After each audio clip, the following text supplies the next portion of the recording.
దేవుని పరిశుద్ధ నామానికి మహిమ కలుగునుగాక.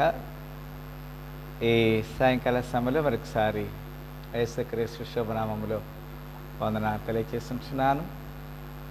మన ప్రభును రక్షకుడైన యేసుక్రీస్తు ప్రభు పేరట ఈ దినమున మనము కొన్ని విషయాలు వాక్య లేఖన భాగంలో నుంచి కొన్ని హెచ్చరికలు పొందుతున్నాం పిల్లారా. ఇది 1వ రాజులు 3వ అధ్యాయము 5వ వచనం విధంగా వ్రాయబడినది.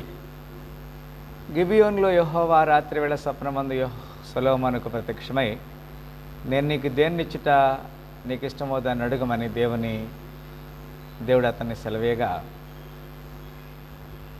ఇది చాలా చక్కని ప్రశ్న పిల్లరా. దేవుడు మనల్ని ప్రత్యక్షమై మనకి ఏమి ఇవ్వమని అడుగుతాడు పిల్లరా? ఏమిమ్మని అడుగుతాడని ఒకవేళ అడిగితే మనం ఏమడగాలి? ఇవి కూడా దేవుని సన్నిధిలో కొన్ని విషయాలు వాక్యాలు మనం జ్ఞాపకం చేసుకుంటున్నాం. ఆదికాండం 28వ అధ్యాయము 13వ వచనంలో ఈ విధంగా వ్రాయబడినది. ఆదికాండము 28:13లో ఈ విధంగా వ్రాయబడినది పిల్లరా. ఇక్కడ లేఖనం ఏం చెప్తుందంటే,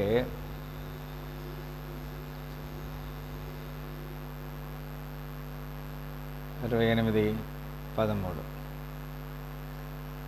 మరియు యెహోవా దానికి పైగా నిలిచి, నేను నీ తండ్రైన అబ్రహాము దేవుడను ఇస్సాకు దేవుడను అయిన యెహోవాను నీవు పండుకొని ఉన్న ఈ భూమిని నీకును నీ సంతానమునకు ఇచ్చెదను.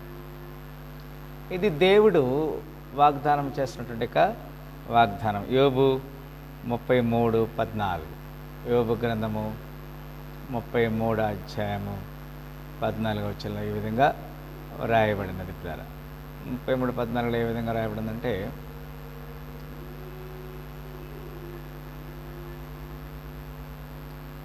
దేవుడు ఒక్క మారే పలుకును, 2 మారులు పలుకును, అయితే మనుషులు అది కనిపెట్టరు. దేవుడు ఒక్క మారు పలుకుతాడు, 2 మార్లు పలుకుతాడు, అయితే అది మనుషులు కనిపెట్టరు. దేవుడు ఒకసారి చెప్తాడు, వీ షుడ్ లిసన్. మాథ్యూ 7:7లో కూడా ఈ విధంగా రాయబడింది. మత్తయి సువార్త 7:7లో కూడా ఈ విధంగా రాయబడింది. అడుగుడి మీకు ఇవ్వబడును, వెతుకుడి మీకు దొరుకును, తట్టుడి మీకు తీయబడును అని చెప్పి అక్కడ అంటాడు, అడుగు ప్రతివాడును పొందును, వెతుకువానికి దొరుకును, తట్టువానికి తీయబడును. సొలొమోను దేవుని జ్ఞానం అడిగాడు. ఆయన అడిగాడు కాబట్టి ఆయన పొందుకున్నాడు. మార్కు 11:24లో ఈ విధంగా వ్రాయబడింది. మార్కు 11:24లో ఈ విధంగా వ్రాయబడింది పిల్లరా. అందుచేత ప్రార్థన చేయనప్పుడు మీరు అడుగుచున్న వాటి నెలను పొంది ఉన్నామని నమ్ముడి, అప్పుడు అవి మీకు కలుగునని మీతో నిశ్చయముగా చెప్పుచున్నాను. ఇది కూడా దేవుని ప్రణాళిక. దేవుడు మనకి జవాబు ఇవ్వడానికి ఒక జవాబుగా, ఒక ఆన్సర్గా ఇక్కడ మనం చూస్తున్నాం. మత్తయి 2:19లో ఈ విధంగా చూస్తున్నాం. మత్తయి 2:18, మత్తయి సువార్త 2వ అధ్యాయము 19వ వచనంలో ఇక్కడ ఏమంటాడంటే, హేరోదు చనిపోయిన తర్వాత ఇదిగో ప్రభు దూత ఐగుప్తులో యోసేపునకు స్వప్నమందు ప్రత్యక్షమై అంటాడు. దేవుడు మరి మనకు ప్రత్యక్షం అవుతున్నాడనే విషయాన్ని ఇక్కడ లేఖనం ద్వారా మనం చూడగలుగుతున్నాం. యోహాను 14:13లో ఈ విధంగా రాయగలిగింది. యోహాను 14:13లో ఈ విధంగా వ్రాయబడింది ద్వారా, మీరు నా నామమును దేన్ని అడుగుదురో తండ్రి కుమారుని యందు మహిమపరచుటకై దానిని చేస్తారని చెప్తున్నాడు. Yes, God is sure he will definitely provide what you want to ask him. అంత మాత్రమే కాదు, 15:16లో కూడా ఈ విధంగా రాయబడింది. 15వ అధ్యాయం 16వ వచనంలో ఈ విధంగా వ్రాయబడింది. మీరు నన్ను ఏర్పరచుకొనలేదు, మీరు నా పేరట తండ్రిని ఏం అడుగుదురో అది ఆయన మీకు అనుగ్రహించినట్లు మీరు వెళ్ళి ఫలించుటకును మీ ఫలం నిలిచుండెకును, నేను మిమ్మల్ని ఏర్పరచుకుని నియమించితిని.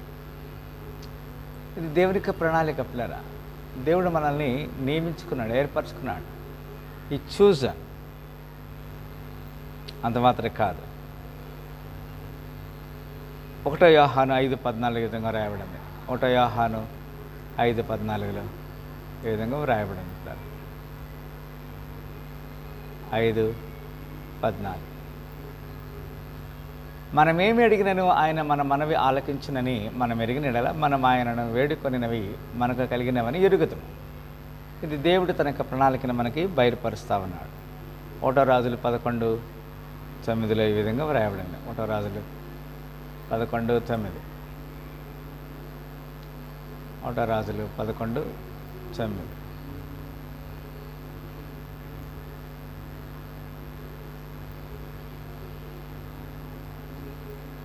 ఇశ్రాయేలీల దేవుడైన యెహోవా అతనికి 2 మార్లు ప్రత్యక్షమై అంటాడు. God will appear and God answer Solomon. It is what God's plan. God will definitely answer our prayers. 2 Chronicle 1:7. 2 Chronicle 1:7.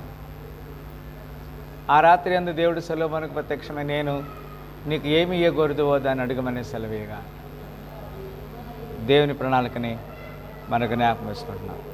మత్తయి 2:13. మత్తయి 2:13.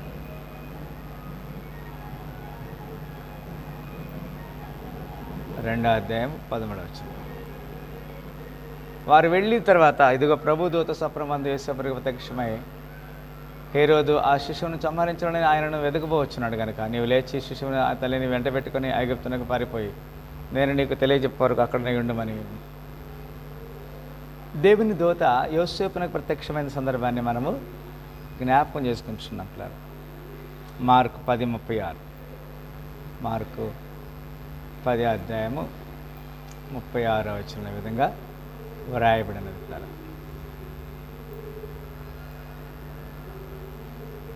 ఆయన నేను మీకేమి చేయగోరుచున్నారని వారిని అడిగాను.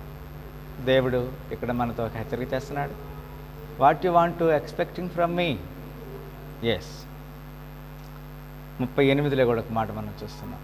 38లో యేసు మీరేమి అడుగుచున్నారో మీకు తెలియదు. నేను అడుగుచున్న గిన్నెలోనిది తాగుచున్న గిన్నెలోనిది త్రాగుటైనను నేను పొందుచున్న బాప్తిసం పొందుటైనని మీ చేత నగునా అని వారిని అడగగా వారు మా చేత అగునన్నది. కొన్నిసార్లు మనం దేవుని అడిగేటప్పుడు జ్ఞానం కలిగి యుక్తిగా మాట్లాడాలి. యాకోబు 1:5.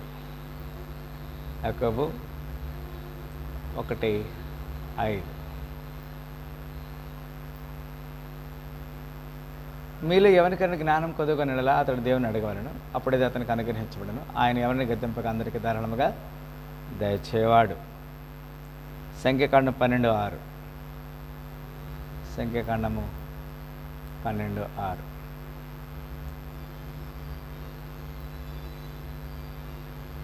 సంఖ్యాకాండము 12:6. వారిద్దరూ రాగా ఆయన నా మాటలు వినడి మీలో ప్రవక్త ఉండిన యెడల యెహోవానగు నేను దర్శనమిచ్చి అతడు నన్ను తెలుసుకున్నట్లు కలలో అతనితో మాట్లాడుదును. నా సేవకుడిన మోషే అట్టివాడు కాడు. Yes, it is God's plan. మత్తయి సువార్త 1:20 ఈ విధంగా వ్రాయబడింది. మత్తయి సువార్త 1:20. అతడు ఈ సంగతుల గురించి ఆలోచించుకొనిచుండగా ఇదిగో ప్రభుదూత స్వప్నమందు అతనికి ప్రత్యక్షమై దావీదు కుమారుడైన యోసేపు నీ భార్య నెమ్మరిని చేర్చుకొనుటకు భయపడు. దేవుని దూత మరలా ప్రత్యక్షమైంది. 1 రాజులు 9:2.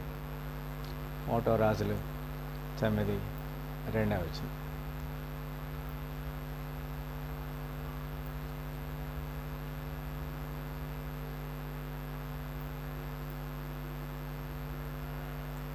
గిబియోనులో ప్రత్యక్షమైనట్లు రెండవ మారు యెహోవా సొలొమోనుకు ప్రత్యక్షమై అంటాడు. దేవుడు ప్రత్యక్షం అవటానికి మన దేవునికి ఇష్టమైన వారిగా ఉండాలని దేవుడు కోరుకుంటున్నాం. మరి సాయంకాల సమయంలో మరొకసారి మనం మనసారి చేపడదాం, దేవునికి లోబడదాం. అలాంటి కృపల దేవుడు మన దినాలుగా దీవించిన గాక. ఆమేన్. ప్రేమగల తండ్రి, ఈ సాయంకాల ఆరాధనలో నైవేద్యాన్ని మీకు అర్పిస్తున్నాం. మెడిటేట్ చేయబడిన వాక్య భాగాన్ని దీవించండి, అనేకలకు ఆశీర్వాదం జ్ఞాపకం చేసుకున్నాం. మీరు ప్రత్యక్షమై మాకేం కావాలో అది మీరు అనుగ్రహిస్తారు. అందరూ వందనాలు తెస్తూ యేసుక్రీస్తు పరిశుద్ధ నామమున ప్రార్థన వేడుకుంటున్నాం తండ్రి. ఒకసారి సాయంకాల శ్రమంతో దేవుడు మనందరినీ నాలుగు దీవించి ఆస్వాదించిన గాక. ఆమేన్.